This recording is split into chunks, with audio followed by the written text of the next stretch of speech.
But what should happen to Andrew now? If they've got nothing to hide, they're not going to be worried about any of this. But I think for too long, people like Andrew have been able to get away with basically monetizing their royal status and lining their own pockets. Just give our readers some of the biggest bombshells. Every time people brought complaints to her, she sent them away, including complaints not just from senior diplomats, but also people from the intelligence services.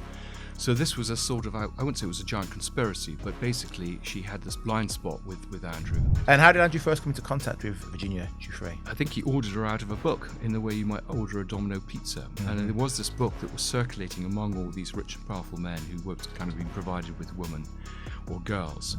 He had so many prostitutes coming in to Buckingham Palace, sometimes 2 a night, and he refused to let the security people even know their names. Let's move on to Sarah Ferguson in a bit more detail now. I can reveal it here for you that she was still staying in Epstein's flats in 2013 and 14, long after she said she'd cut off contact. Wow, that's an exclusive. All for you.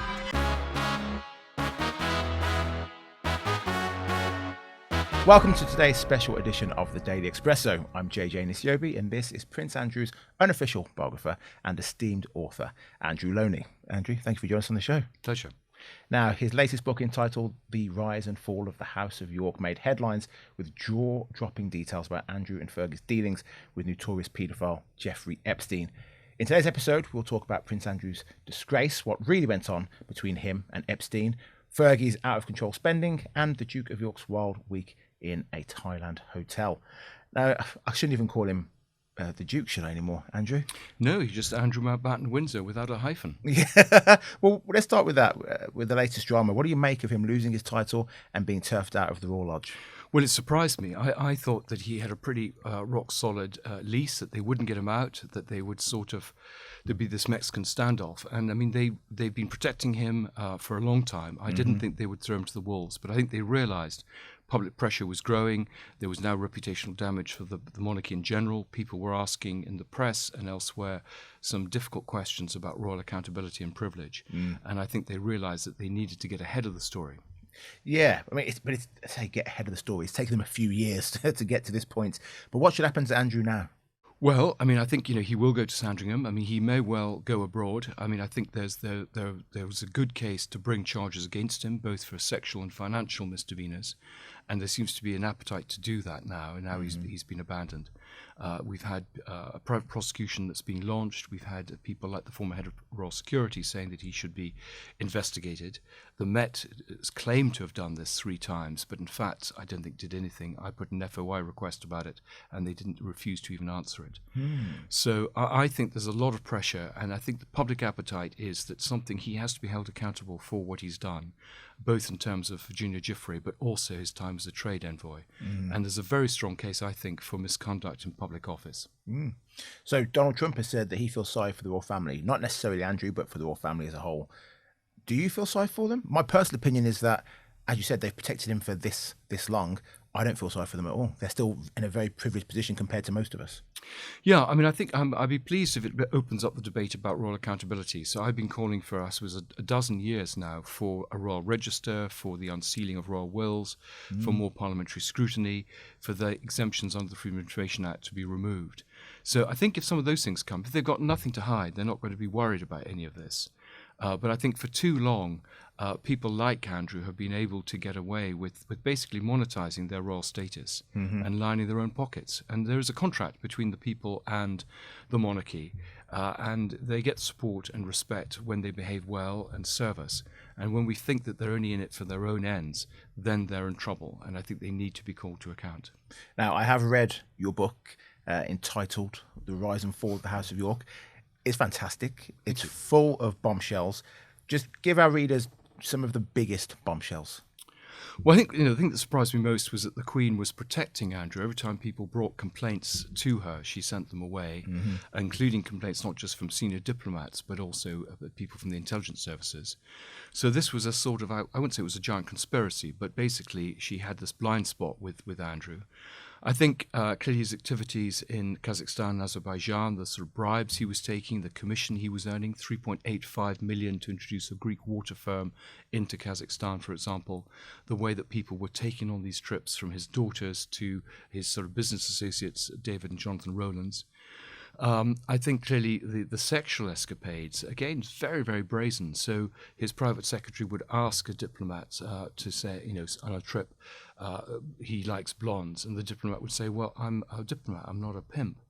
But there were a lot of prostitutes brought to him. I mean, the famous episode, as you mentioned, is in Thailand, but I'm sure there are many others, where he went through 40 prostitutes on one 4-day trip, paid for by the taxpayer, and then swapped them with an Arab prince. He also managed to take his Thai girlfriend, Sonia Cooling, who's an actress, well-known actress there, on these official trips, for example, when he went to Chiang Mai. So he was very, very open about it. Everyone knew about it, and nothing was said. And I'm amazed the secrets have remained, as long as they have. Of course, people are now coming out of the woodwork, telling all sorts of stories. And I think a lot of the people who talk to me, the senior naval officers, for example, because they were exasperated by the way he'd been protected and felt this story needed to come out. I go around lecturing at literary festivals, and that's very much Middle Britain. These are retired army colonels and people, and they're appalled by the way they behaved. And I speak as a monarchist. I want the monarchy to survive, but not if it's going to be corrupt like that. So essentially the Queen did cover up. She covered up for him every single time. Yes, I mean, every time he was quoted in some Epstein cat scandal, she gave him the Knight of the Garter or made him an honorary vice admiral or insisted he sit beside her in the car going to Balmoral.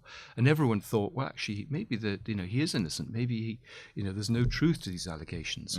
But I went into this with a very open mind. I'm a trained historian. And it's very clear that Virginia Giuffre was telling the truth. Everything she says backs up. And everything that Andrew and indeed Sarah Ferguson have said are lies. And that, of course, has now been proved with subsequent leaked emails and other information. So Andrew liked blondes. He essentially asked his hosts to act as pimps, and he liked the lavish lifestyle. That would tie in perfectly with his relationship with Jeffrey Epstein.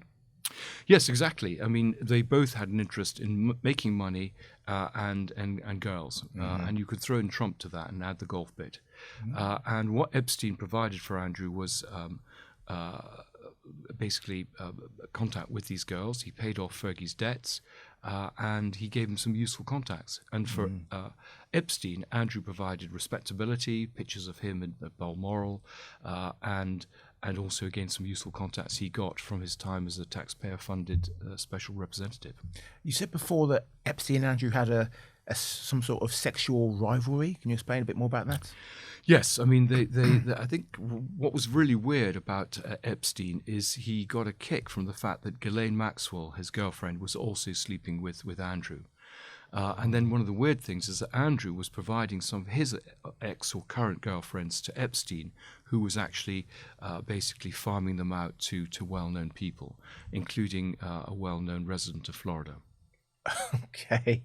When you say Andrew's exes, are we suggesting that Fergie was one of these exes? No, ex-girlfriends. Ex-girlfriends. So I think I'm safe. There are so many of them that no one's going to be identified. Okay. And how did Andrew first come into contact with Virginia Giuffre? Well, I think he ordered her out of a book in the way you might order a Domino pizza. And there was this book that was circulating among all these rich and powerful men who were kind of being provided with women or girls. And my understanding, and this has come out from Laura Burns' research, who's a Panorama producer, but also from stuff I've heard elsewhere, that, they just had an order form, in effect. Because it doesn't really make sense. Why would Virginia Giuffre be brought just by chance to London just in case Andrew would like her? He picked her, and she fitted them all. She was blonde, and she was young. So, I mean, this is where the sex trafficking sort of allegations, I think, have some validity. Okay. And the now infamous photo of Virginia with Andrew and Epstein and Ghislaine Maxwell, Andrew says it's photoshopped and that he'd never met the woman before. Well, we have plenty of evidence of her being seen with Virginia Giuffre from witnesses and Tramp and indeed on the island. We also have, they couldn't Photoshop things at the time. The story is that she literally brought her a bookcase and showed it to Sharon Churcher, the journalist, I actually talked and actually know very well Sandra White, who was the minder sent down to take care of Jeffrey, because when she was doing these interviews, she had a young family, and Sandra did quite a lot of that as well. She saw the photo be handed over. It's been authenticated by a whole series of experts. Andrew didn't challenge it at the time, because we know that when the story broke, he tried to discredit Jeffrey. It was only later he tried that trick. We know also that it's got the date stamp, everything fits with everything that she said. We've got plenty of people who saw that picture at the time. So her boyfriend at the time, Tony Figueroa, her best friend, Caroline Andriamo, her father, Sky Roberts, Sandra saw it, as well as Sharon Churcher and Michael Thomas, photographer. There's absolutely no doubt that it's absolutely authentic. Now, if Andrew was going on these essentially state-sponsored trips around the world, acting in these disgusting ways, surely foreign intelligence officers must have huge amounts of dirt and evidence about him. Yeah, well, one of the things is that they do honey traps, and Andrew was a classic person who walked into all this. So wherever he went, girls were provided. It might be a translator, it might be a secretary, it might be going to a nightclub and just picking up girls behind the scenes. I mean, that's how a lot of the nightclubs, for example, in Kazakhstan operated. I mean, they're basically pickup joints. So we know, I mean, not just from a whole series of testimonies that there's compromat, for example, in Russia. So Tim Riley, who's a Cambridge academic, told me that. We know that there's a policeman called Mark Dugan who was given some of the videos that Epstein used to take of people that he was basically putting out. He had cameras all over his houses. So Andrew was filmed in the Epstein properties. Some of this stuff was given to Mark Dugan, a Palm Beach police officer, by the investigators because they were worried that it would be suppressed in America. And Mark Dugan, for some reason, took that to Russia and is now in the hands of Putin. But we know Libyan Mossad, intelligence services, Mossad, everyone has compromat on Andrew. Now, whether they've tried to exert some pressure on him, we just don't know. I mean, strictly the pictures haven't emerged, though I suspect they will at some stage. We've got the material which the Senate Oversight Committee is looking at the moment. They're redacting the names of the victims for privacy issues, but whether they will remove some of this material is not clear. I mean, they've taken out the material relating to Trump, and there may be, I suspect, other Republican donors who've gone.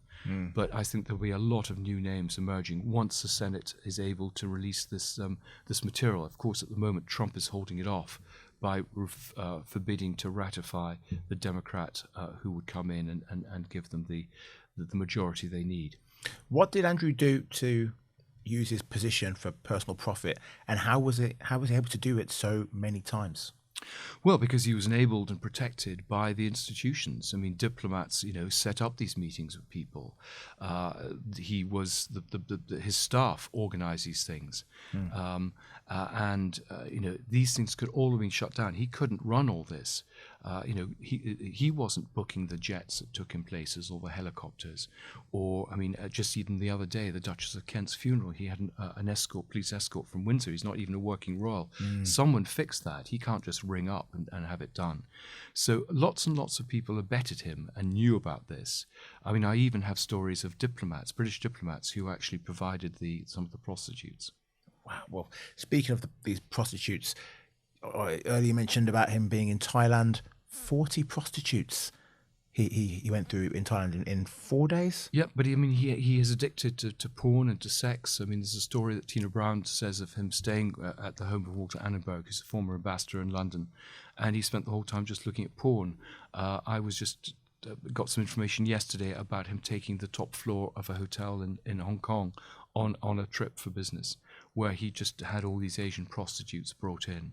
He had so many prostitutes coming in to Buckingham Palace, sometimes 2 a night, and he refused to let the security people even know their names, which of course was a concern for security grounds. And Paul Page, who was a policeman on the gate, has gone public on that. But again, pressure was put on people. If protection officers complained, they were told, well, you've got a choice. Do you want to have this nice cushy job, which is double the pay, or do you want to go back on the beat in Brixton? Yeah. Ambassadors who complained suddenly found their next posting was to Lagos. They can it was a mixture of patronage and pressure. When, for example, ABC Television tried to run a story on Virginia Giuffre and Andrew years before the story broke, the palace said to them, well, if you do that, you'll never again get access to the Prince and Princess of Wales. Wow. And so ABC, I think to their shame, backed off. The News of the World had the story in 2009, so 2 years before it broke, and held it back. So, it's very welcome. The palace is now beginning to take this seriously and is realizing that this is a case of abuse of privilege, and there were victims here who deserve to have some justice, but it's taken them a long time to reach that position. So, once again, we have an example of a powerful, rich white man protected, whether it's Jimmy Savile, whether it's Harvey Weinstein, now it's Andrew, protected every step of the way, and people who speak out against injustice then threatened with a loss of a job or some kind of other punishments. Yeah, absolutely. I mean, Simon Wilson, who was the deputy ambassador in Bahrain, did speak out, and he found that his security clearance was lost. He basically lost the job he had at the time. Wowzers. So they can, and it was lost. I don't know where it is. It's taking us time to find it again. But they can make life very difficult. I've experienced it myself. I mean, briefings against me, newspapers who interviewed me and then found that they couldn't run the story because of power at the top, influence from the top.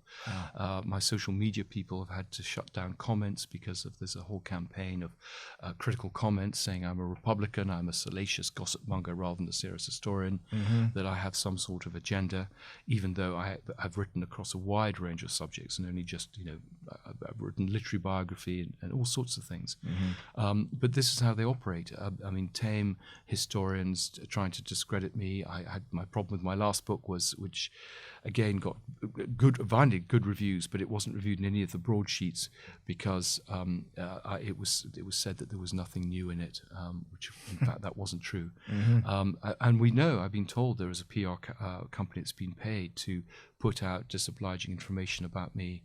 I've got trolling on Twitter saying that I like little girls and things like that. Wow. So the royal family and Andrew had paid a PR company to smear you.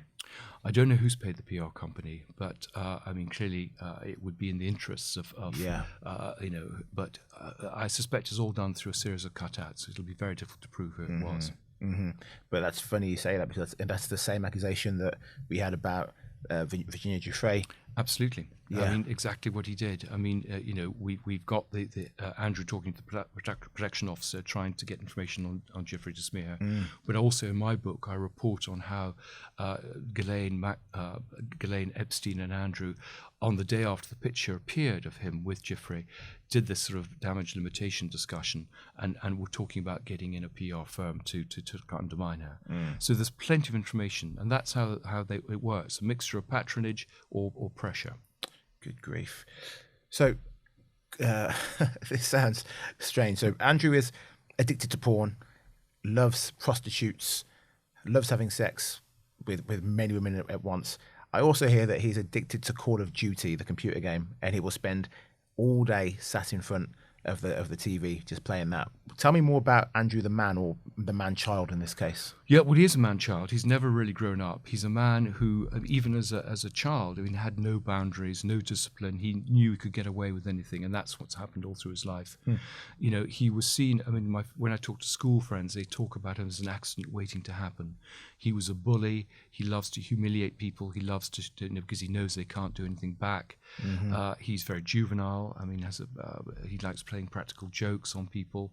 Very up himself in terms of status. Everyone has to bow to him, to call him sir. He will be. He's not very nice to his staff. No one likes working for him. He's lazy, and he'll get people to sort of come up 3 floors to open the curtains for him, or to. He will get rid of people because he doesn't like the look of them because they wear a nylon shirt or they have a mole on their face. And he's been allowed to get away with it. That's what's so extraordinary. And there are cases, for example, if he gets irritated and the gates wouldn't open, for example, at I think Royal Lodge, he rammed them, causing £80,000 worth of damage, which of course we, the taxpayer, have to pay. All covered up. When people tried to complain, they said that the complaint would have to come from someone who was involved. He got police protection officers to to take the rap for speeding offences he did. He would try and lose the police officers by speeding up and then coming off the motorway, really making their job difficult. He'd ask them to go and playing golf. He would ask them to go and pick up his golf balls after he teed down the field. I mean, the guy is you wouldn't believe it from the 15th century. Yeah. So it's got to be a bit of a change. He's always had extensive staff. But yeah, he's just been completely entitled, pompous. There's a sort of master of the universe element. That we've seen that email with Epstein. He claimed he's a congenital lie. He claimed he'd stopped contact with him in December 2010. We've got the correspondence in 2011 with Epstein saying, let's play a bit more. Yeah. He's just shameless in the way he operates. And it's good that he's finally being held to account. And I hope he really is held to account rather than some fudge like normal. Yeah. But he just sounds like such a petulant little man. How is he going to cope in the quote-unquote real world? He's not going to be living in a terraced house in Birmingham now, but if him and Fergie, whether they move abroad, whether they go to Sandringham, how's he going to cope without having all these staff at his beck and call? Well, I mean, Fergie has abandoned him. He's lost his attraction now. He's no longer in Royal Lodge and a prince. And she's going to do her own thing. She's kind of going to, it's a bit like Meghan and Harry, lots and lots of parallels there. So I don't know where she goes. She may go to Switzerland. I think she may, go quietly somewhere in London, keep low for a while. But I think she'll be back. She'll find some scam she can do. And Andrew, for the moment, he's going to Sandringham. But clearly, if charges are levelled at him, he may have to do what Juan Carlos of Spain did, which was to go to Dubai. And I think there's no extradition treaty there. Yeah. But if he goes to Abu Dhabi, which is where he's been gifted a palace, I mean, he'll have staff, he'll have every whim catered for, no press scrutiny. So, I mean, he'll love it. Yeah. And even in Sandringham, there will be staff clearly brought from the big house.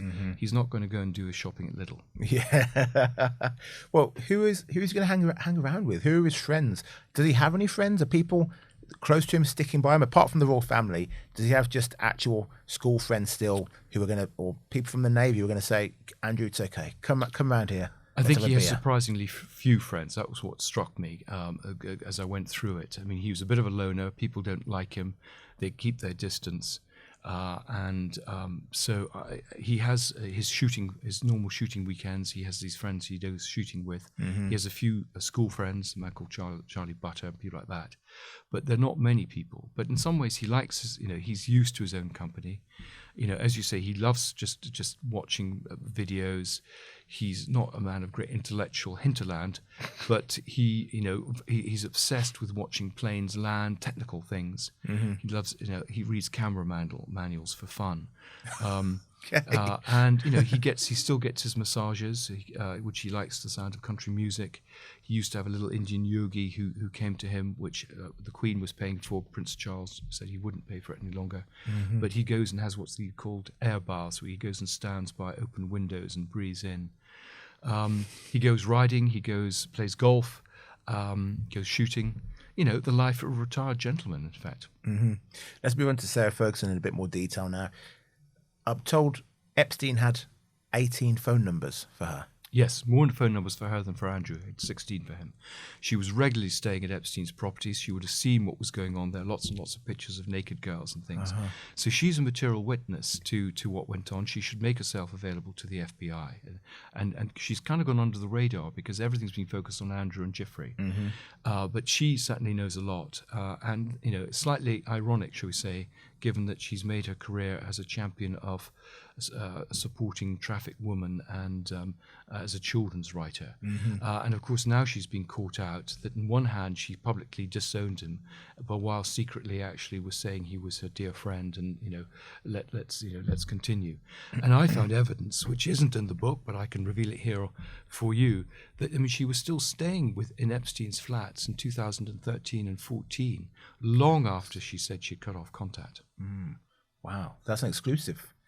All for you. Thank you very much. Tell me about Fergie's wild spending. I've heard many rumours about her going on holiday with 18 suitcases. Half of them are empty, so she can fill them with clothes on the way back. Some of them have just got coat hangers in.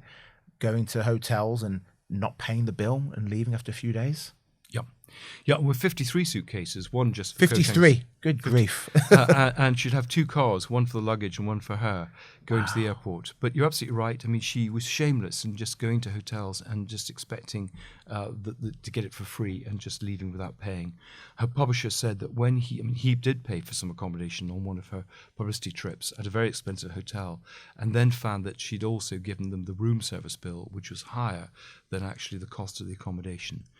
He said she certainly knows her vintages. But even she borrowed £100,000 from a woman called Lily Mati, who's now the Dowager Duchess of Marlborough, and said she would pay it back, and in fact only paid back £5,000. And that was just to pay for a sort of 2-week holiday in the south of France, where she had 12 phone lines installed. She brought her own cook. She was ordering wanted a roast suckling pig, ordered I think 4 for a party that night. She was opening bottles of Montreuil Poulichet, very expensive wine, and then not drinking them. She would sometimes get the staff to make 3 different meals because she couldn't decide what she wanted to eat, and then go out to eat or have some kettle chips. Wow. She was sending assistants on Concorde just to deliver a letter. She had employed someone just to wrap up presents. She had a little Portuguese couple whose job was to go around picking up dog poo. This was the world of Marie Antoinette. How does someone become like that? Well, that's a good question. I mean, Paul Burrell says that she basically was let into the sweetie shop and went wild. And I think she just has no sense of any boundaries, moral or otherwise. And, she's what she calls a people pleaser. She was constantly looking to make people like her. And one of the ways she does that is being very generous and giving presents. She has no sense of how to control a budget. Money came quite easily after she got divorced and began to promote things. Mm-hmm. Her first live-in boyfriend was a man called Paddy McNally, who was a multimillionaire from autosports. And so she got used to turning left on planes, staying in 5-star hotels. Stupid people gave her freebies and upgrades, and they gave them to her family as well, and the family's friends. So how bad is this for the monarchy now? Can this eventually just blow over? Are people going to forget about this in a few months' time, or do you think this is a seismic change? I think it's a seismic change. I think the royal family, we've never before had a situation like this with a member of the royal family basically being cut loose as they have done, and with the possibility of criminal charges being brought, with accusations of financial corruption supported by the institution itself, by senior royals, and the monarch turning a blind eye. And people are now beginning to ask questions about the Duchy of Lancaster and Cornwall, about the deals that are done for Crown Estate property. And so, we've now got politicians who are calling for more parliamentary scrutiny. Mm-hmm. We've got the Public Affairs Committee looking at things. So I think the genie is out of the bottle, and they're going to have to make some concessions. The monarchy is our most protected institution. I mean, it's almost unique in the way that we're not allowed to even show any scrutiny. And I think unless they show a bit more accountability and transparency, then there will be a revolution. What role did William play in Andrew's downfall, if we can even call it that? I think William played a crucial role. Mm-hmm. I think he's been trying to do this for years. He could see the reputational damage. Charles, who's very sentimental towards his younger brother, just couldn't really grasp the nettle here. And I think Kate was also involved, and I think Camilla. It's interesting that she's on that statement that was made last week. So I think they all kind of came to him, the men in white coats, and said, look, it's time that you deal with this. And it's no good Andrew putting out statements denying these allegations when it's quite clear the evidence is overwhelming against him on a whole series of factors. And if you don't take action, you've got all these editorials in the papers, you've got all the social media, even in papers like the Telegraph and the Times and the Express, appalled by the way they've been allowed to get away with this financial corruption. Yeah. Going back to the book, I'm sure a lot of you are going to be asking how much work has gone into this, because it sounds like this has taken you years and years of effort to put in for this. Yeah, I mean, most royal books, I'm afraid, are just cuttings jobs. And I mean, this was 4 years of research. I approached 3,000 people. I got 300 to talk, a lot of them on the record, which is very unusual. I put in FOI requests. So I think it's everything is sourced, often it has to be double sourced, and it's coming not from a sort of tabloid hack, but from I hope a serious historian who's not. Who's a monarchist, who's not out, who's got no agenda. In fact, I had a meeting with Sarah Ferguson, who was my wife knew as a child, and whose mother was at school with my mother-in-law, to say, look, I want to give you a fair hearing. If you want to cooperate, get your friends to talk to me, I'll give you a chance to put your side of the story. And she decided not to do that. In fact, told people not to talk to me. And in fact sent legal letters to my publishers. They threatened me, saying they were monitoring my social media. Pressure was basically, threats were made, intimidation, to kind of put me off the story. But of course, all it did was encourage me.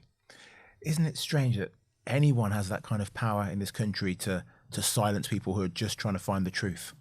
Yeah, well, I mean, I think as a historian, what's concerning me is that so much of our history is censored, from documents that are destroyed or never made public, to people shutting down with legal cases, the famous slaps.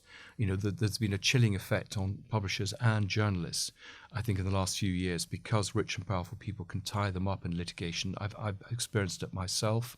I had it with trying to get access to the private diaries and letters of Lord and Lady Mountbatten, letters which were actually very innocent, but were useful for me as their biographer.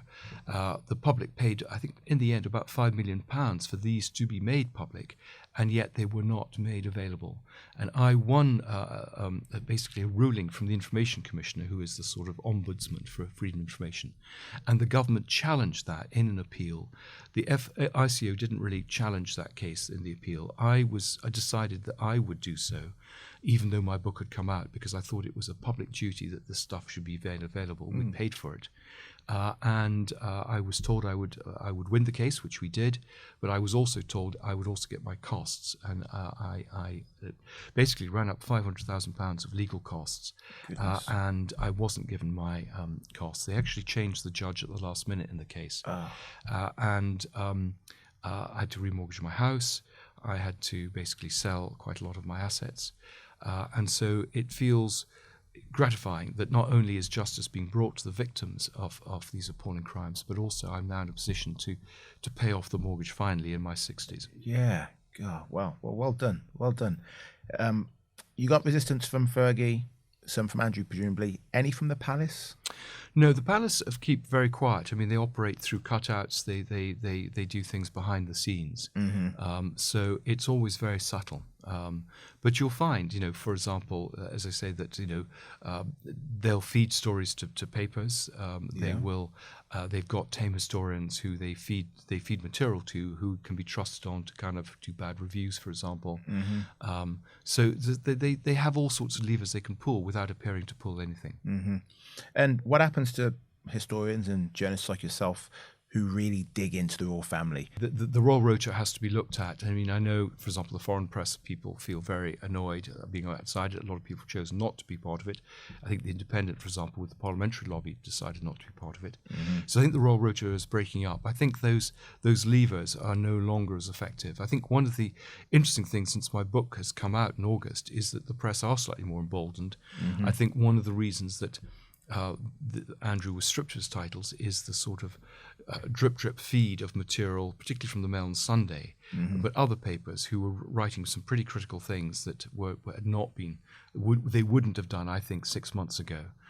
So I hope that journalists and writers will take this as an indication that they can be slightly more, they can, I suppose, offer a bit more scrutiny, and they will get away with it. The public mood wants this. I mean, Trump came to power in the States saying he would clear the swamp, and then it turned out that he was part of the problem and didn't want to clear the swamp. But I think there is a real feeling here that they do want the swamp cleared, that there's no longer the same trust in institutions, whether it's the intelligence services, the police, the civil service, politicians, all these things that we kind of thought were behaved properly and in the interests of our democracy, find it's corrupted and it's all jobs for the boys. And I think people are finding they've had enough of that, and they want to see proper scrutiny and transparency. So I'm hoping we're at the beginning of a new age. Well, going after these top royals, powerful people and institutions, does it ever make you fear for your own safety? Are you walking down the road and thinking, is that person following me? You know? No, I think that no, I don't. I mean, I think I'm perfectly safe. But I mean, certainly my reputation has been trashed. That's what they do. They try and get you financially, or in terms of your reputation, and that, and that is, of course, very sort of worrying, because it's very difficult when mud's thrown. Some of it sticks. There's no smoke without fire, and so all sorts of wild allegations, are thrown out at me on Twitter. Problem is, Twitter won't shut them down. The police won't do anything. The cost of suing these people is so enormous, and the likelihood of actually getting any money out of them. So one has to just sit and bear it. But in some ways, I believe in free speech. I mean, I've written this warts and all biography. I have to expect that I'm going to get some brickbats myself. Do you think you could make a sequel to this? Yes, I think that may be the most likely option. A quick sequel called Untitled. Fantastic. And take the story on, because so much has happened even in the last 2 months. Andrew Lownie, thank you so much for being on the show today. Pleasure. Entitled The Rise and Fall of the House of York, out now. Link in the bio below. Leave your comments. We want to hear from you. What are your thoughts on Andrew? That's all for today's Daily Expresso. We'll see you again tomorrow.